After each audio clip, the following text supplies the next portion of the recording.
binili ko din yun sa Sky Drive, taga Binangonan. Sabi ko, setup nga. Yun di adjust. Ito yung pagkabit ko sa akin. Ba't ganun? Wala. O parang wala. Sabi ko, hindi ko na rin minessage yung ano. Kasi magkano lang bili ko, mga 250 yata, 300. Hindi ko na inano.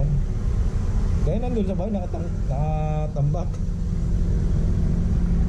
Dami na rin. Kailangan niya request na makina. Shock. Shock na rin ang problema ko kasi pagka nalulubog ako, alam mo pakanda ng kalesa. Ay, tumutunog tong... Hindi, ano siya? Wala na yung laro niya. Wala nang play. Kasi pag may liquid ka sa loob, andun makikita yung laro niya na magandang laro. Oo, yung bounce ng ganon. Kumbaga sa order, spring ka na lang na walang shock. Oo. Wala ka nang gas shock. Oo. So pag nalubog ka, angat ka agad dyan ganun. Kumbaga na sa ng buhay ito. Lalo pa ganon, lubak-lubak no, ramdam mo. Minsan nga parang gumagano na naglalaban. Gumagano pa yung manuel, gumagano pa yung ano. Pag nagbuwili ako, gumagano ko. Nakto, may tama tipo. May alog. Sep lang pala nga, may tama tipo. Skuputan yun. Ay, nakadalawang sep lang. Isang kanan, isang kaliwa. Kabilaan niya. Kanan, tinamaan yung tipos. Yung sabi mo maabutan ng ulan, naabutan mo ng ulan, tapos dakda ko ng dakda. Okay na nga, hindi pala, naka-standby lang pala yung camera ko. Pag ganyan ko, parang nung pagdating ko ng Masinag, ching! Manon. Naku, puta, hindi naka-record yung camera. Punyeta. Ayun sa akin, hindi ba nagpagawa ko motor mo na siya, sinaris ko. Nagpata sa puwan, tapos tinutok sa may motor. Kala ko, time-lapse na yung napindot ko. Loop pala. Tapos pagtingin ko, ba't ganito? Diba 1 minute? Ay, ang kinadami, 41 minute. buti ka mo, makakukunti lang. Kantay ko. Ay, pagtingin ko, ay loop. E di re-stitch mo pa yun. Kasi kukunin ko na lang. Hindi, ang law, kinuha ko na lang. Ano yung maraming ginawa. Tapos, kinunti ako na lang. Okay na sana, tig 5 minutes eh. Ano, second hand mo pala nakuha sa Sumisyo yan? Ha? Sumisyo. O second hand mo pala nakuha yan? O brand new? Brand new? Kaya parang sirain masyado. Sa akin lang yung minalas. Yung sa iba. Hindi, tana. Papansin ko, wala kang sinasantol lumak. Ito dami na unang sa akin. Yung vlog ko doon. Putang na mo, bigla niya wala kang sinasantol lumak. Pukin ang ino mo. Medyo matino-tino pa. Tino-tino pa siya. Pero nakita ko yung mga lumak. Dire-diretso ito pati sa pukin. Hindi ko na, pinutol ko na yung vlog ko doon na... Ay hindi, nag-pass forward ka, di ba? Oo, high-speed ko na. Pero ang dami kong vlog doon. Andun yung mga reklamo ko na puta na nga.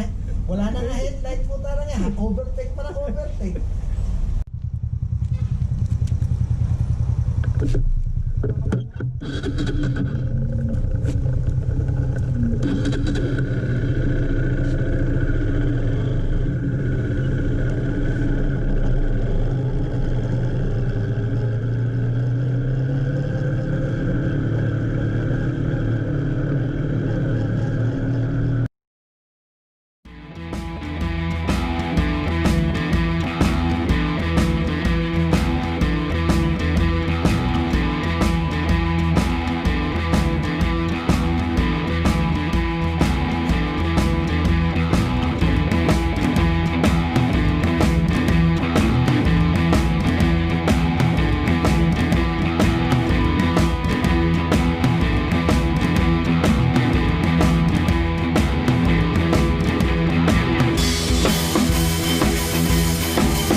So mga paps, andito tayo sa Manukan. So dumaan lang, tambay, kasama si Nomad Rider PH. Hanap na kainan, wala makitang kainan, hindi makatawid. So babalik na kami.